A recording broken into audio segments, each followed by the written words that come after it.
quero te pedir perdão pelas minhas falhas, pelos meus erros, aquilo que eu pensei, agi, falei, que o Senhor não se agradou.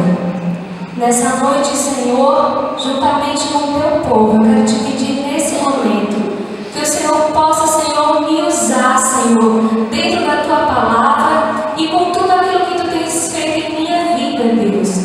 Oh, Pai querido, que eu possa ser um instrumento teu, Pai, para a minha vida e para a vida da tua igreja, Deus. Continua conosco, Senhor, neste lugar, Pai. E fala aquilo, Senhor, não que queremos ouvir, mas o que precisamos, necessitamos aprender de Ti. Eu te agradeço, Pai, em nome de Jesus. A igreja diz? Amém. Amém. Você acabou de confirmar que o Senhor Ele vai me usar. Então, louvado seja Deus por isso. Eu queria começar, queridos, falando de um menino que recebeu um livramento muito grande desde o seu nascimento. Eu não sei se com você é assim, mas eu quero falar com você de um menino chamado Moisés. Eu acredito aqui que, se não todas, a grande maioria já deve conhecer a história de Moisés, quando no capítulo 2, a Bíblia nos conta aquela história onde a mãe de Moisés unta o cesto para poder colocá-lo no rio Nilo e poder proteger o seu filho, porque naquela época o faraó estava tentando matar todas as crianças meninos, todos os meninos que nasciam. O faraó tinha dito: mata, porque a população estava crescendo demais. O povo de Israel era um povo fértil e Israel estava crescendo demais, e o faraó ficou temeroso, queridos. O que é que esse povo pode fazer se em um certo momento se rebelar, resolver se revoltar contra mim? Então eu vou começar a dissipar todas as crianças que forem meninos. E eu sei que o Senhor, Ele vai, Joquebede, e diz: olha, mulher, prepara aí um cesto, unta ele com piche e coloca as margens do Nilo. E ela ainda, né, por ser mãe, disse para sua filha Miriam: ela fica de olho, para poder saber onde é que esse cestinho vai parar, até que o cesto para no improvável. Diga comigo: improvável. O cesto para no improvável. Ele para perto da filha de Faraó. A filha de Faraó, por ser filha de Faraó, ela poderia mandar matar aquela criança. Por isso, improvável. Às vezes, de onde a gente nem espera, vem o improvável de Deus para as nossas vidas. Vem a salvação do Senhor para as nossas vidas. E aquele menino, ele chega perto de onde a filha do faraó começa a se banhar. E ela diz: eu vou tomar esse menino para mim. E Deus, Ele age de uma forma tão linda, queridos. Porque o menino chegou perto de mim e diz assim para a filha de faraó: será que a senhora gostaria que eu trouxesse uma ama de leite? E a filha do faraó faz: não, pode trazer. E sabe que o menino leva?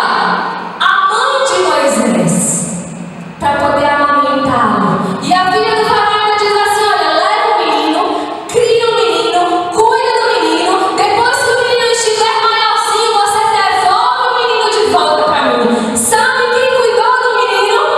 A mãe do menino. Sabe quem amamentou o menino? A mãe do menino. Porque Deus, Ele cria o improvável para me abençoar e para te abençoar. Amém? E o menino cresceu em graça, em conhecimento. Ele foi levado de volta ao palácio, foi criado como filho da filha do faraó, como vocês já conhecem a história, até que um certo momento, queridos, não deixando esquecer, o menino, ele não se esqueceu quem ele era. E um certo dia, ele estava vendo um egípcio dar chicotadas, um egípcio machucar muito um israelita. Ele não achou aquilo certo, o seu coração se enfureceu, e naquele momento a ira ardeu no seu coração, e ele matou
ter um encontro comigo e um encontro contigo.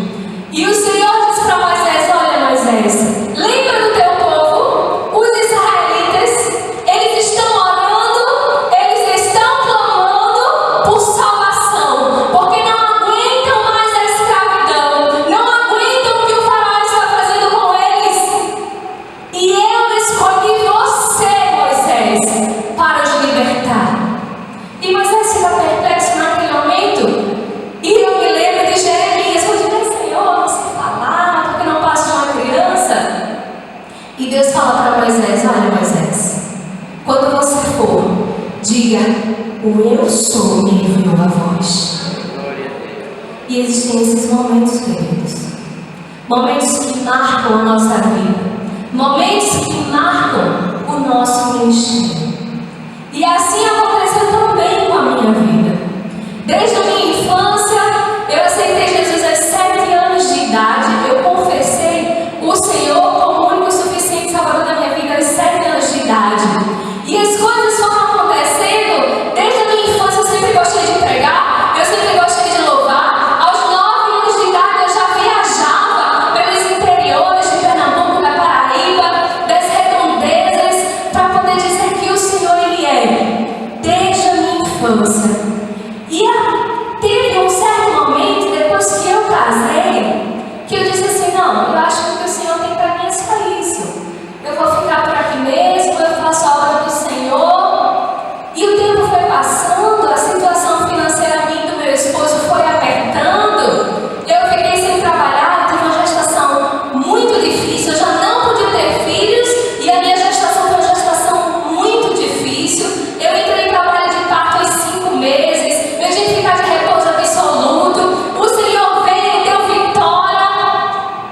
Só que ainda assim, queridos, foram somando dívidas. Tinha uma medicação que eu tomava que vinha 4 comprimidos e só ela era 100 e poucos reais. Eu não me lembro os poucos, mas era 100 e alguma coisa. E eu tomava 2 comprimidos por dia. Então a cada 2 dias eu tinha que comprar uma caixa novamente. Então daí você tira que já estava, defasando a nossa vida financeira. E depois que Samuelzinho nasceu, eu disse: não, agora eu vou trabalhar. Eu abri uma empresa de fotografia e eu ia com um menino de tiracolo. Eu trabalhava, eu tirava foto, eu panfletava. E o negócio começou a crescer, irmãos. E imaginava eu: Deus está me abençoando. Aleluia! Só que era um tipo de bênção que eu tinha mais tempo para a igreja. Era um tipo de bênção, queridos, que nos domingos eu ia ganhar dinheiro, eu não ia louvar o Senhor, eu não ia dizer que o Senhor era grande, porque eu precisava do dinheiro. E eu sei, queridos, que quando o negócio começou a pegar fogo, sabe, meus olhos fazem assim, ó, dinheiro, aleluia, glória a Deus. E eu lembro que um certo dia eu estava saindo de uma loja chamada Vertirouge, lá em Boa Viagem, uma loja muito chique, de noivas, e eu tinha conseguido uma parceria para trabalhar junto com essa loja, e estava conseguindo muitos casamentos, irmãos, muito lucrativo. E enquanto eu estava trabalhando lá na loja, o Senhor tocou no meu coração e disse assim: Ellen, não quero você assim. Lembra do que eu já tinha conversado com você? Ellen, dá tempo, pare. Eu lembro que nesse dia eu cheguei em casa e dentro do carro eu conversei com meu esposo. Eu disse: João, eu estou sentindo o meu coração de parar, mas eu não quero parar, amor, porque veja só, se eu parar, eu não vou lhe ajudar, eu não vou estar sendo uma esposa sábia, só o marido trabalhando e eles com a situação financeira difícil e a esposa sem ajudar. Então o que você acha? E ele virou para mim e ele disse assim: olha, se Deus está mandando você parar, é melhor você parar. E eu dentro de mim, era isso que eu queria ouvir. Eu queria que ele dissesse: não pare, meu amor, seja esposa sábia, me ajude financeiramente, porque ele está respaldado, perante o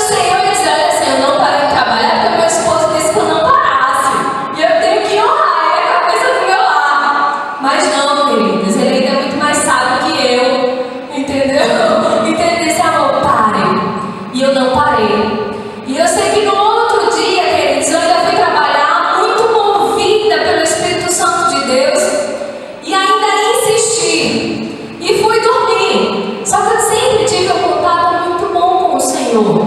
Mesmo sem estar na igreja, corriqueiramente, durante os domingos, eu não deixava de orar de madrugada, eu não deixava de ter o meu devocional. Eu tinha primazia pelo contato com o Senhor. E desde a minha infância, eu sempre chamei o Senhor de meu pai, meu papai, meu paizinho. Então, sempre que eu estava errada, ele me dava um puxão de orelha mesmo feito um pai. E essa madrugada eu fui dormir, eu estava muito cansada. E o Senhor me despertou e disse assim: Ellen, se levante e vá para a sala. Porque eu acho que todo mundo na sua casa tem um lugarzinho de oração. E o meu lugarzinho de oração, geralmente de madrugada, é na sala. E eu me levantei, fui para a sala e eu disse assim: Senhor, o que o Senhor quer falar comigo? E ele disse: olha, eu quero que você pare. Eu disse: Senhor, vou ser sincera com o Senhor. O Senhor conhece o meu íntimo, o meu coração. Eu não vou parar. E fui me deitar. Quando foi no outro dia, queridos, o Senhor me chamou mais uma vez e disse: levante, filha, porque eu tenho algo para te dizer. Eu me levantei, fui para a sala e ele disse: olha, já que você não vai parar, eu vou parar você. A partir desse momento, saiba que você está com lúpus e com fibromialgia.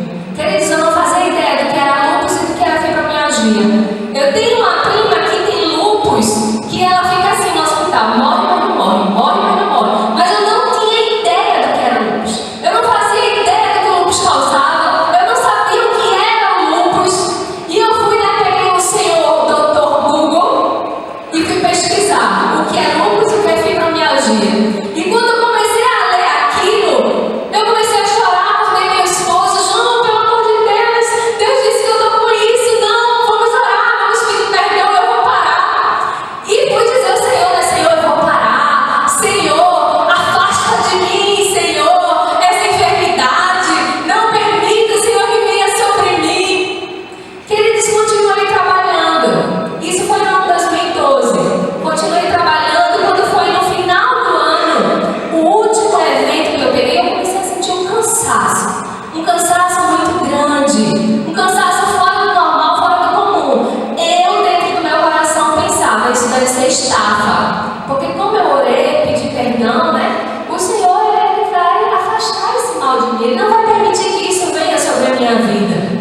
E comecei a sentir alguns sintomas que eu imaginava: isso deve ser estafa por causa de como eu trabalho muito, porque eu trabalhava de dia, trabalhava de noite, trabalhava de madrugada e não parava. Só que no meu pensamento eu tinha dito assim: olha, Senhor, eu vou parar. Só que eu vou parar ano que vem. Eu ainda vou continuar mais um pouquinho, só para poder terminar e sanar as dívidas. Aí, Senhor, eu vou parar. Erradamente pensei eu que o Senhor iria me livrar. Não sabia eu que o amor do Senhor era tanto pela minha vida que Ele permitiu que esse espinho na carne viesse sobre mim.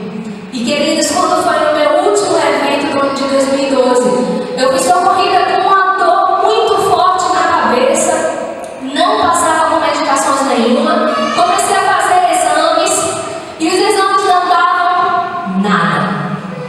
Então vem, é estresse. Vai, volta para casa, toma medicação. Eu comecei a ter crises convulsivas, eu comecei a desmaiar e ia bater no hospital e nada. Até que teve um certo dia onde eu estava em casa com meu esposo, me mudei de Piedade para Maranguapium, aqui em Paulista, porque eu não podia ficar mais só, porque eu tinha crises convulsivas e eu precisava que alguém ficasse comigo de dia e de noite. E o meu esposo trabalhava. Eu tinha um menino pequeno, então eu não podia ficar sozinha. Me mudei de volta para Maranguapium, perto da minha família.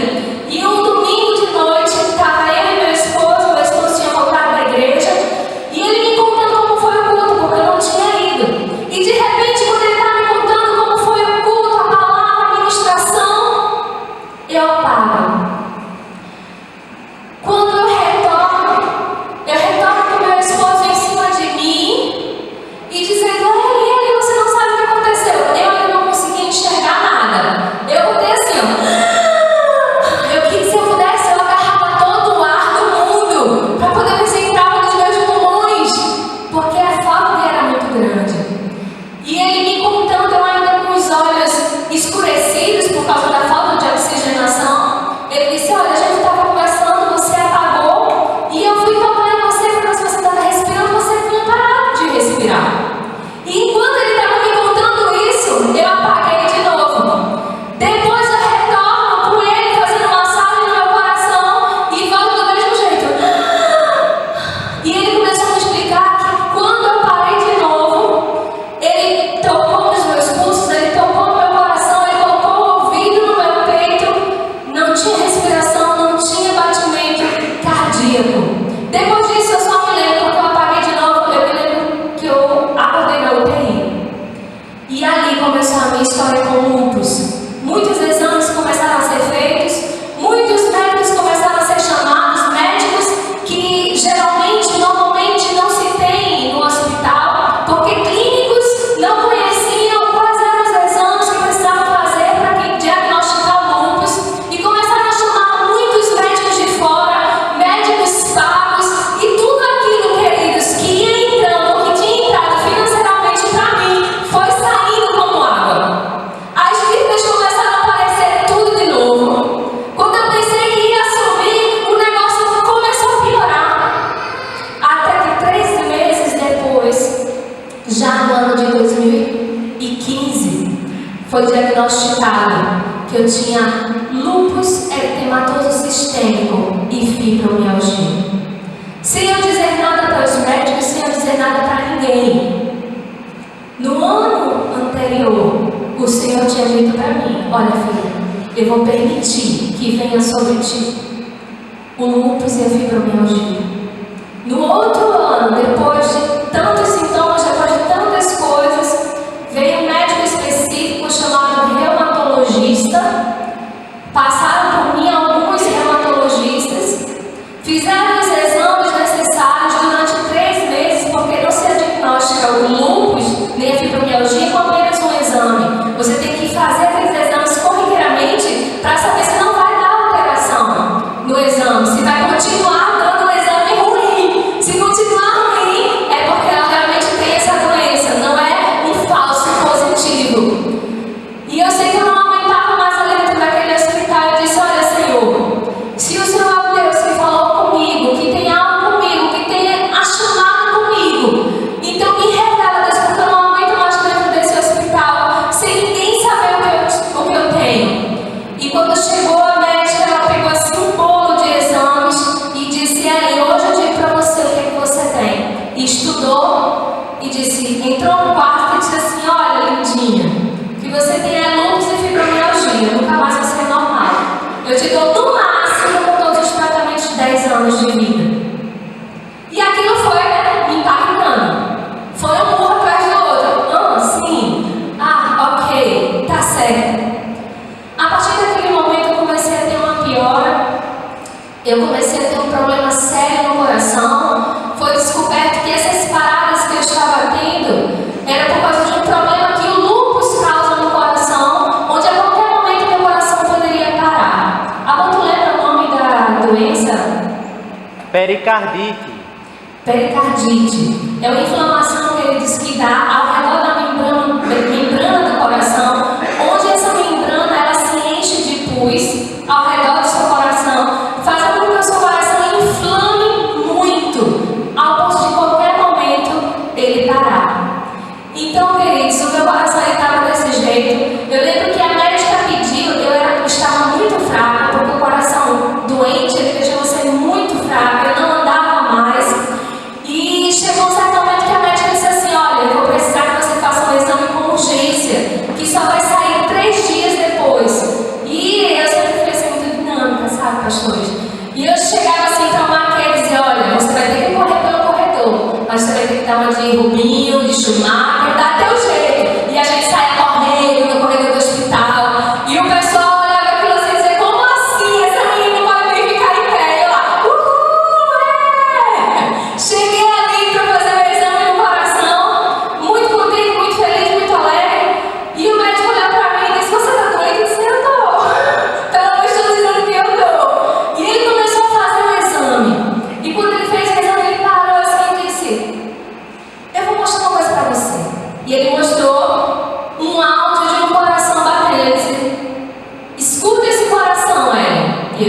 O coração faz assim. E eu, sim, escutei. Se agora escuta esse coração. Só dava 2 batidas, depois dava uma pausa bem grande. Depois dava 2 batidas e uma pausa bem grande. Eu disse, esse coração está com problema. Ele disse, é o seu coração. Menina, você pode morrer a qualquer momento. E eu disse, olha, doutor, não se preocupe não, porque eu já tive 2 paradas. Eu já fui embora 2 vezes. Mas o dono da vida me trouxe as 2 vezes, porque ele não me quer morta. Será que você pode dizer glória a Deus? Porque o dono da vida está nesse lugar. O Senhor te deu uma chamada. O Senhor teve um encontro com você. O Senhor conversou algo com você. Você não vai morrer antes do tempo. Ele é o dono da vida. E eu saí dali, fui parar de novo na UTI. O Senhor fez muitos prodígios, muitas maravilhas. A hora é chegada, eu não tenho como contar tudo. Mas teve um certo momento, queridos, dentro da UTI que eu disse, Senhor, eu quero sair daqui, porque eu não aguento mais ficar dentro dessa UTI e não poder pregar a tua palavra.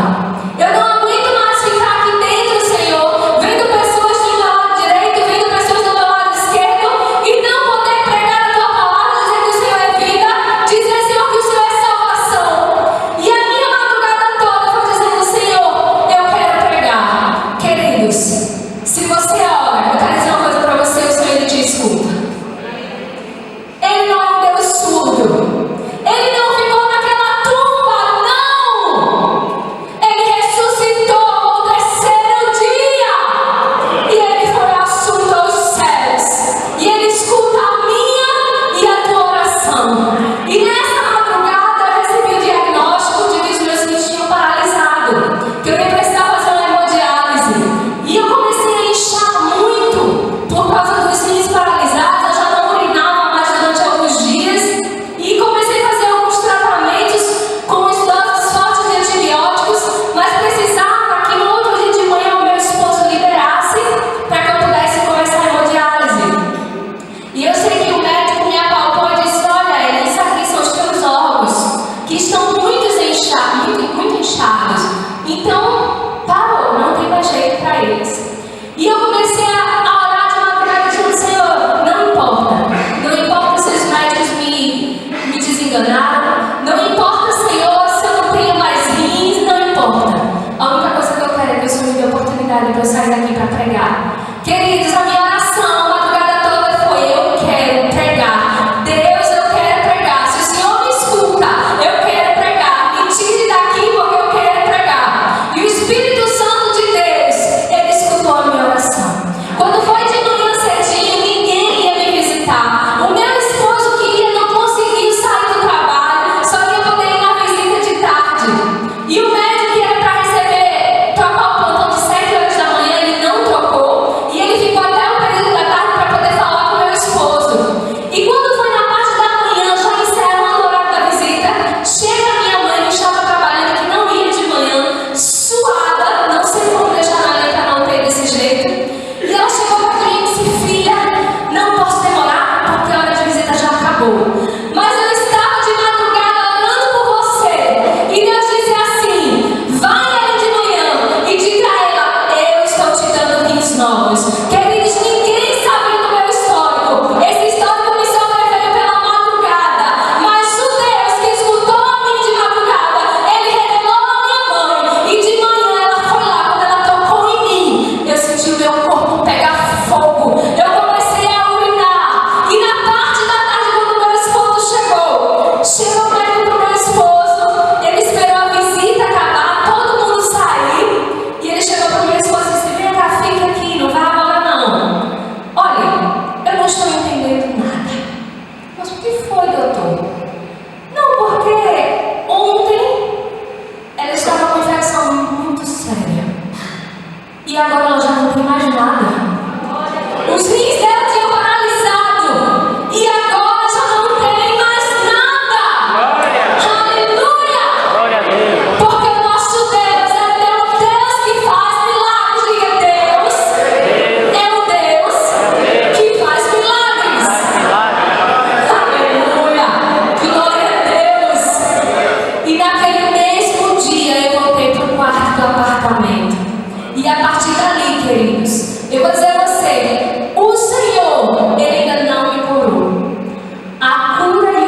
poder está em suas mãos. Se Ele quiser me curar, Ele cura. Mas um certo dia, dentro do banheiro, que também é o meu segundo lugar preferido de orar, eu recebi uma palavra de uma pessoa que dizia assim: olha, Ellen, você não dá para ser missionária. E eu já trabalhava com missões lá na igreja. Você não dá para ser missionária porque agora você é uma menina doentinha. E menina doentinha não pode fazer missões. E eu me ajoelhei no banheiro, chorando muito, porque eu gosto de chorar no banheiro, porque minha esposa não escuta. É o chuveiro caindo, mas descendo. E eu disse: Deus, eu não aceito essa palavra. O Senhor me disse, Senhor, que eu vou pregar a tua palavra às nações. E como é que eu escuto algo, Senhor, desse estilo, desse jeito? E o Senhor me tomou, queridos. Eu não sei se você acredita em profecia, mas o Senhor tomou a minha boca naquele momento e disse assim para mim: terra, eu sou a tua saúde.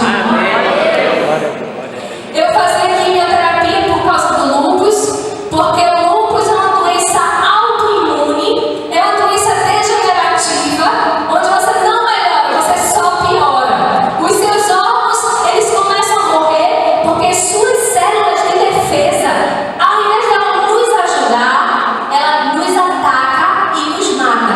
Então ela mata o nosso coração, ela mata o nosso cérebro, ela mata os nossos rins, tudo que vive dentro do nosso corpo, ele vai matando. E eu fazia a quimioterapia justamente para poder matar as minhas células de defesa, para que eu ficasse sem defesa nenhuma, para que eu pudesse ao menos ter um pouquinho de saúde. Que você pensa, uma pessoa com quimioterapia não tem saúde nenhuma.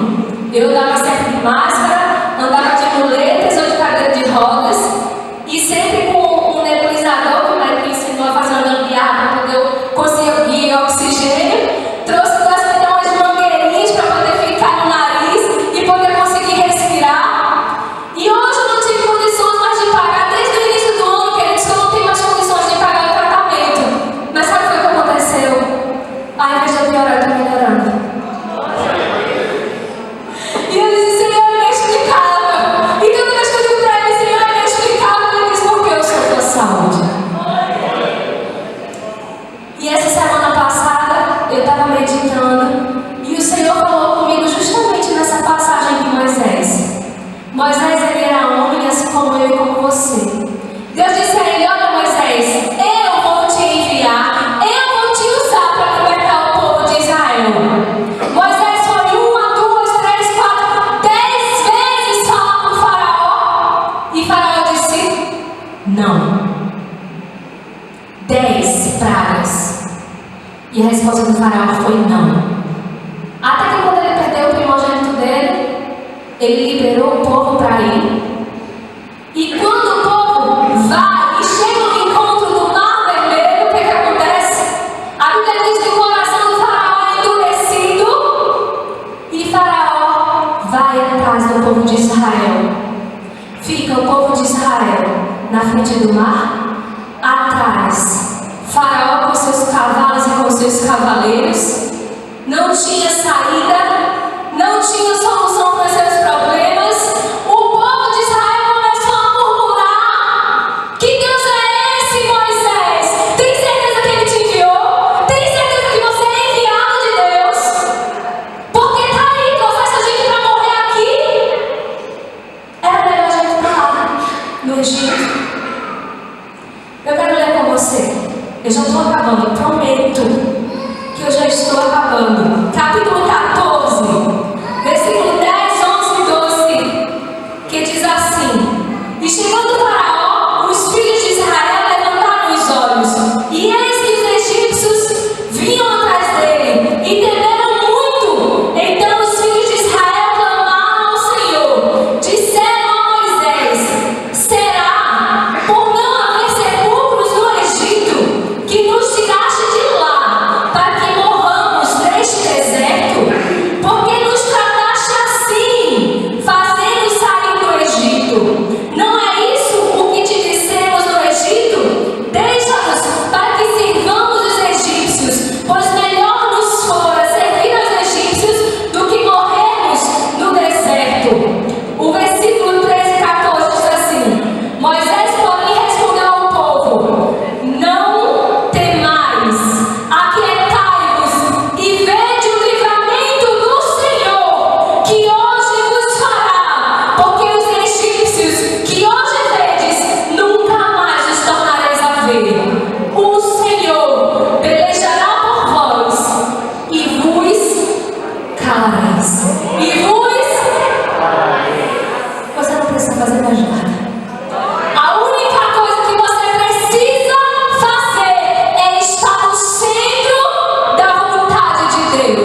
disso. Eu muito mal, louvando ao Senhor dentro do hospital.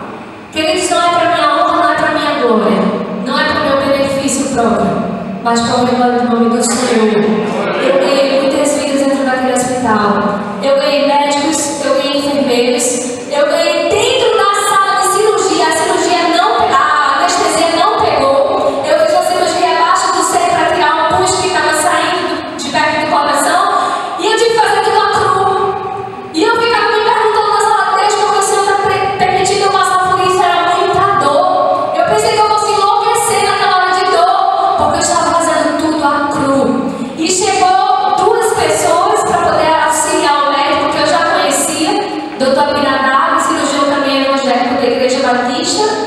E ele chegou junto de mim e ele disse: deixa Deus te usar. E chegou uma menina que ia ajudar a instrumentar. E o Senhor, quando eu contava a história para ela, ela começou a chorar e disse: olha, aceita Jesus agora, não perde tempo não.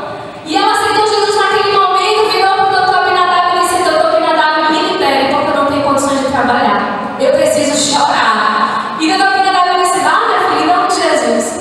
E gente, tinha um outro instrumentador que dava o quê? Os 3 de mim, bem grandão. Eu estou de salto, tá? Então eu ainda sou muito mais baixinho que isso.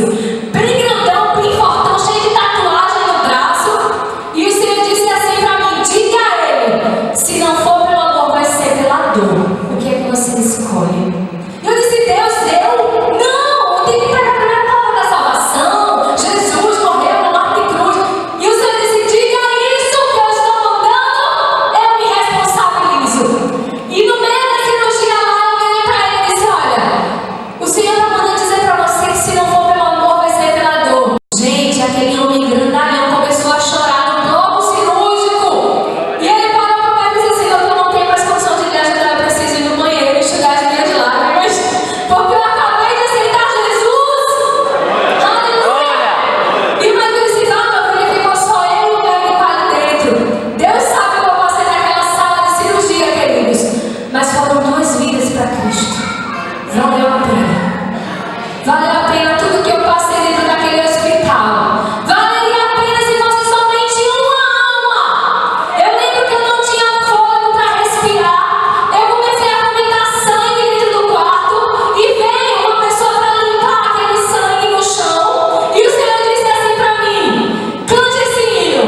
É meu, somente meu, todo o trabalho. E o teu trabalho é descansar em mim. E eu comecei a louvar esse hino mesmo sem fôlego, cheio de tubos para respirar. E a mulher entrou no banheiro e não saiu mais. E o Senhor continua cantando. E o Senhor mais forte, mais forte. Quando ela saiu, o Senhor me usou para ela. Eu disse: a senhora quer Jesus? Ela disse: eu quero. Eu estava desviada há 10 anos, mas hoje eu disse: Senhor, eu quero uma resposta para saber se o Senhor está comigo. E o Senhor usou você para mim.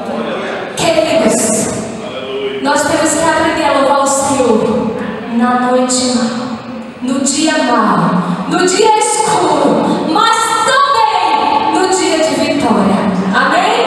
Não vou me prolongar, já me prolonguei demais, mas eu posso louvar um hino só? Posso? Eu queria chamar, não sei quem vai me ajudar aqui. Eu queria convidar você para ficar em pé. Eu vou terminar com esse hino, com esse louvor. Esse louvor também, ele tem tocado muito o meu coração durante toda essa semana. E eu aprendi uma coisa, irmãos: se o Senhor mandar, eu tenho que falar. Se o Senhor mandar cantar, eu canto. Se o Senhor mandar eu falar, eu falo. E existem igrejas que vêm e dizem assim: olha, a gente quer só que você conte o testemunho. Mas quando o Senhor manda falar alguma coisa, eu digo: não, eu tenho que falar, não posso. Porque não é só a minha Bíblia, tem que ser Bíblia também. Amém? Como eu falei que eu não sei como está a tua vida, eu não sei que noite você está passando, que dia você está passando. Mas nesse momento, com tudo isso que eu te falei, eu quero que você reflita a tua vida. E que você diga assim: Senhor, eu escolho te louvar. Independente de qualquer coisa, independente se eu estiver bem, independente se eu estiver mal, eu quero te louvar. Tu me dá um sol? Esse louvor diz assim: te louvarei. Não importam as circunstâncias, te adorarei.